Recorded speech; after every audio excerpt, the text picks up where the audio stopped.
लातूरच्या चाटा ग्रामपंचायतमध्ये शासकीय निधीचा मोठा अपहार झालाय।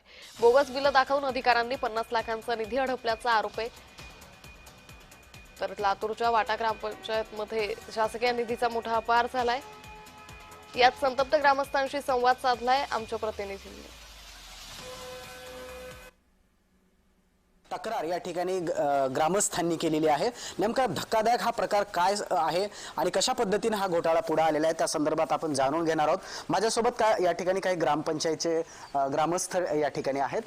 काय तुमचं नाव आहे आणि कशा पद्धतीने हा सगळा निधी किती आलेला निधी आहे, याच्यामध्ये कशा पद्धतीने विनिमय झाला, अपहार किती झालेला आहे, कोण कोण अधिकारी सहभागी आहेत? माझं नाव अर्जुन लक्ष्मण कतलाकोटे, राहणार चाटा, तालुका जिल्हा लातूर।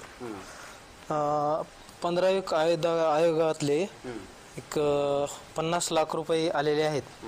तरी त्या कर्मचाऱ्यांनी आत्ताचे सरपंच चालू उपसरपंच अनंत मनोहर गरकड व गोविंद महाके ग्रामसेवक और विस्तार अधिकारी या साहेबांना माहिती देत असताना देखील त्यांनी तक्रार नोंदवली नाही आणि ह्या पैशाचं काहीही गावात काम झालेलं नाही।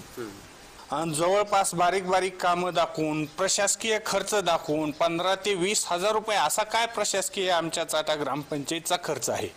एवढा हा मोठा घोटाळा आहे की ग्रामसेवक आणि सरपंच आणि बीडीओ ह्यांना वारंवार तक्रार देऊनही काहीही माहिती देत नसल्यामुळे आता आम्ही अशा परिस्थितीमध्ये आहोत की गावात कुठलं काम बघायचं म्हणलं तर तुटपुंज काम दिसतंय।